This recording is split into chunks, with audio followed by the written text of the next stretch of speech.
As muralhas de Jericó. Elas caíram. A época é aproximadamente 1400 a.C. Os israelitas estão lutando em seu longo e árduo trajeto para a Terra Prometida. À frente, bloqueando o caminho, está a bem fortificada cidade de Jericó. Os israelitas não estavam equipados nem treinados para enfrentarem uma batalha contra tão poderoso adversário. De acordo com a Bíblia, essa famosa batalha será vencida com o soar de trombetas.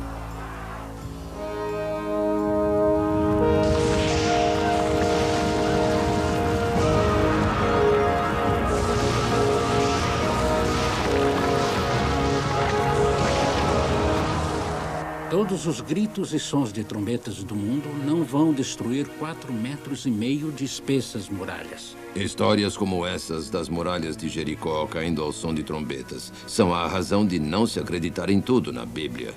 Temos muitas evidências científicas, que um terremoto destruiu as muralhas de Jericó, exatamente como consta na Bíblia. Mesmo sendo Jericó uma das mais antigas cidades do mundo, não há nada no local que possa relacioná-la à história da conquista de Josué.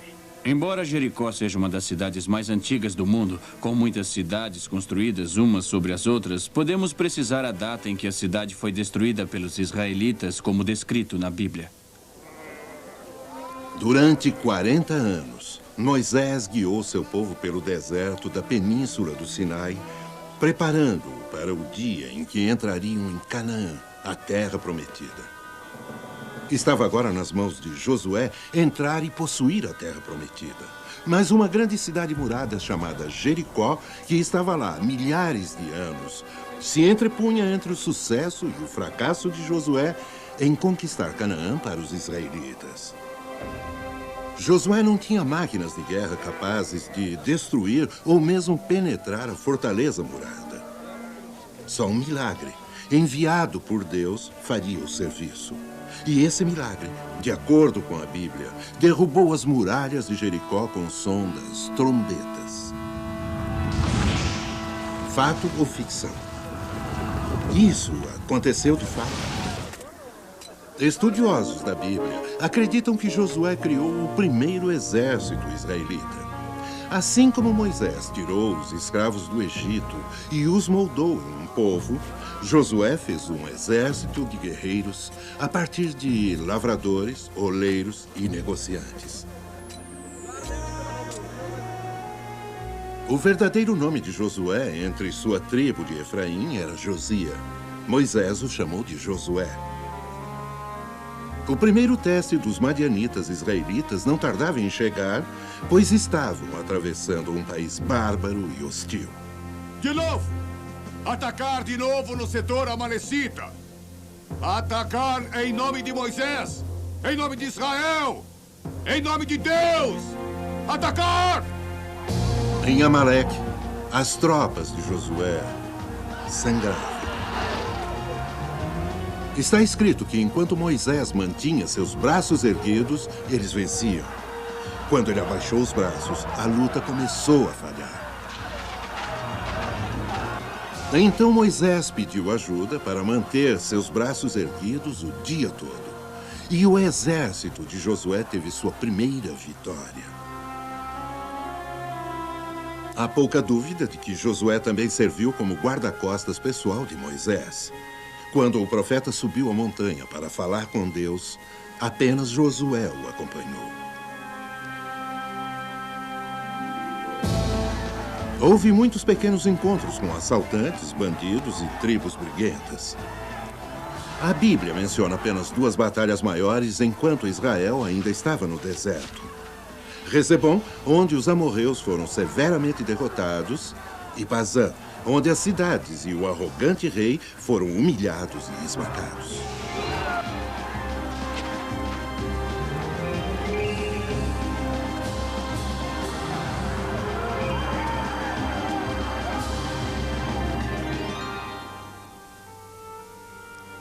E quando o maior dos profetas soube que seu tempo havia chegado, sagrou Josué seu sucessor e colocou nele o manto da liderança.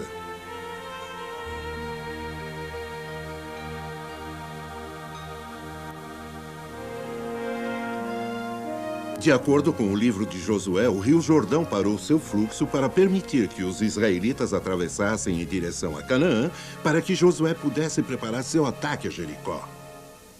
A ideia de que todo o rio Jordão parou de fluir para deixar Josué e os israelitas atravessarem em terra seca é a razão para questionar todo o livro de Josué.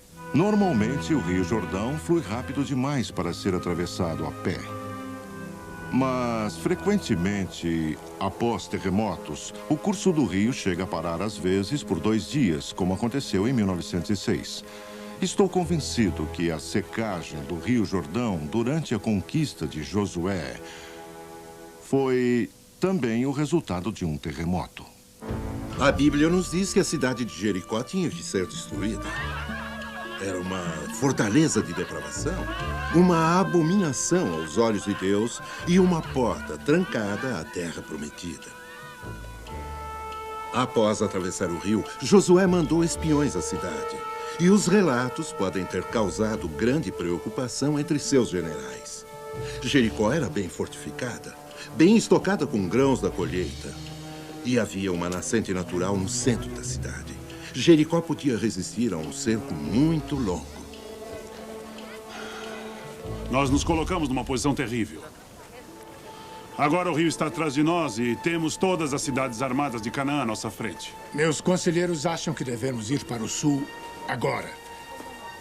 E começar com uma campanha menor. Se Josué insiste nessa loucura, perderemos o melhor de nossas forças nessas muralhas. É melhor atacar uma posição menos forte, até que estejamos fortalecidos.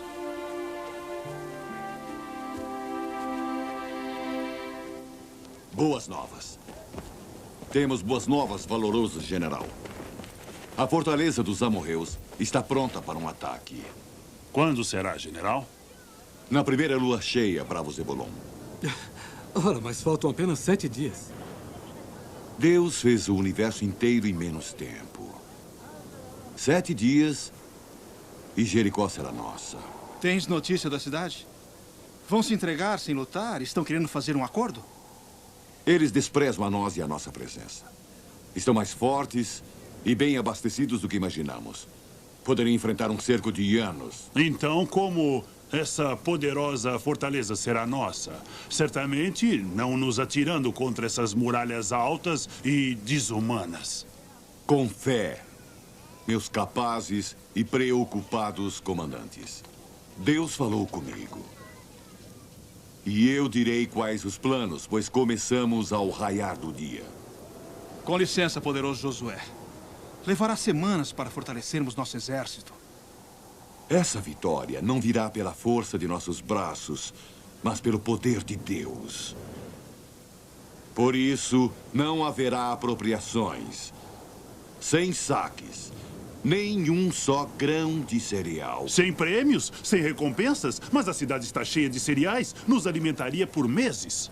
Nada, meus generais, deve ser pego da cidade. Nosso único propósito aqui é destruir essa abominação com a espada e com o fogo. Então, grande Josué, podemos saber como cumprir as ordens de Deus? A arca será trazida e colocada no centro da marcha. 7 sacerdotes com 7 trombetas irão na frente. Cada dia avançaremos em batalha e marcharemos uma vez em volta das muralhas. Nenhum som virá das fileiras. Apenas o som das trombetas será ouvido. Para os israelitas, sem dúvida, a arca era o objeto religioso mais sagrado, pois servia como pedestal para o verdadeiro Deus e sua presença divina se fazia visível. Dentro da Arca do Concerto estavam contidas as 2 tábuas com os 10 mandamentos escritos, o bastão de Arão que germinava e um pote de maná que alimentou os israelitas durante sua jornada no deserto. Os israelitas acreditam que a Arca do Concerto era responsável por permitir que atravessassem o Rio Jordão quando ele ficou miraculosamente seco. A Arca do Concerto foi usada quando cercaram a cidade de Jericó 7 vezes. A cidade toda veio ao chão, como verificaram os arqueólogos. A arca ainda foi usada batalha após batalha e conquistou vitória após vitória para os israelitas. Durante 500 anos, a arca foi o objeto mais precioso e sagrado do mundo. Os filhos de Israel a seguiram em batalha e, ao entrarem na Terra Prometida, enquanto podiam ver a arca, sabiam que Deus caminhava com eles. Durante 6 dias, as fileiras marcharam em silêncio em torno das grandes muralhas, exceto pelo som das trombetas dos sacerdotes.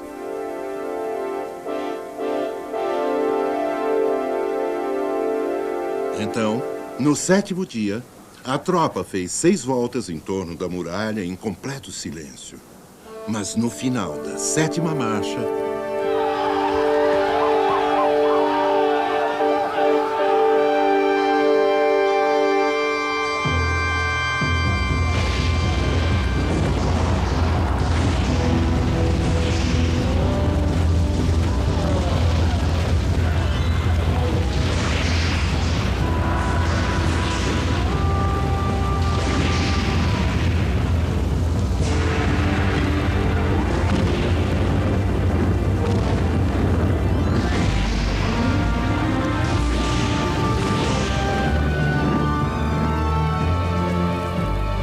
Israel, a nossa glória!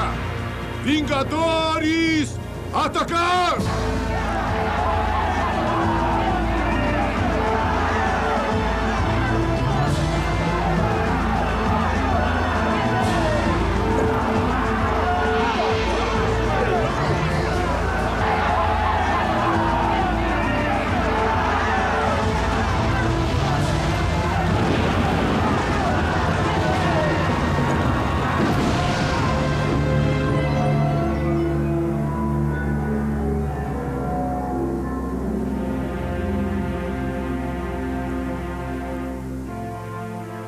Vimos agora a história bíblica da destruição das muralhas de Jericó.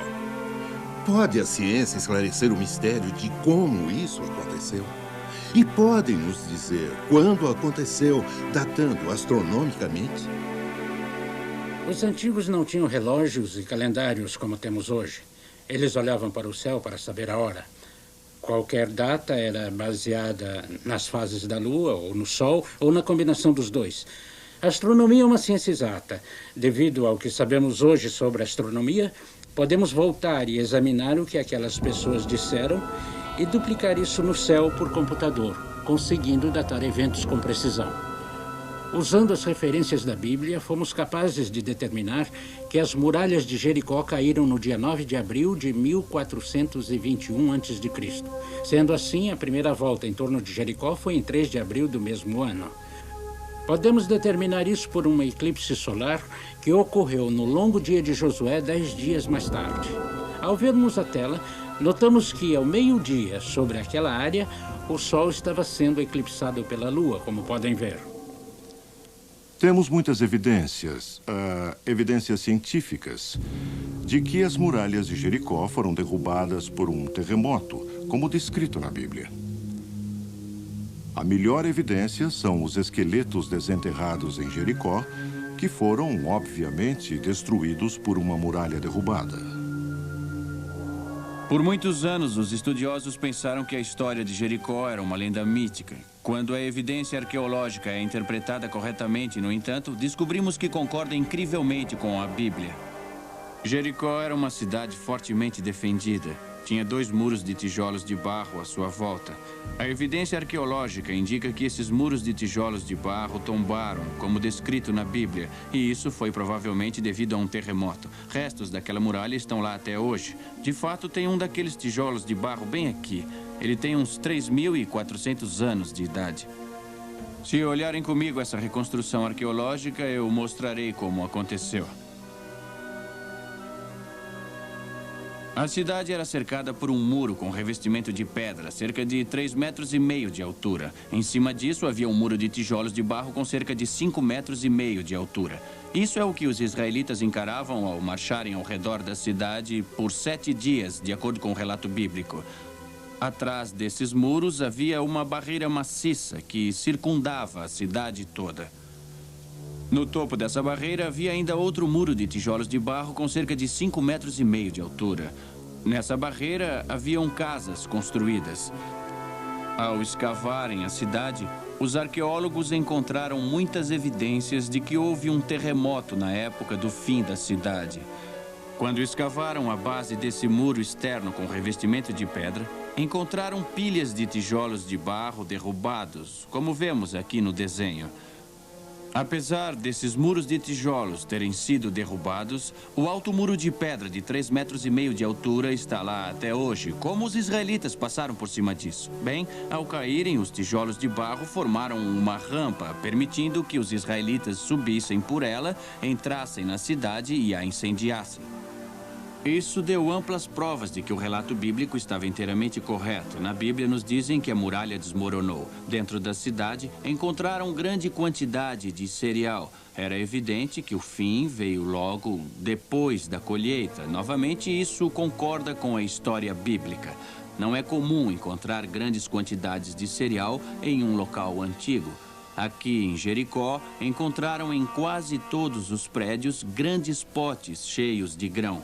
Normalmente, isso teria sido pilhado devido a seu grande valor. No entanto, a Bíblia nos conta que os israelitas foram proibidos de saquear a cidade, pois ela deveria ser oferecida a Deus. O fato de ter muito cereal lá indica que houve um cerco muito curto da cidade. A Bíblia diz que o cerco só durou 7 dias. Todos os detalhes que os arqueólogos encontraram concordam precisamente com a narrativa bíblica.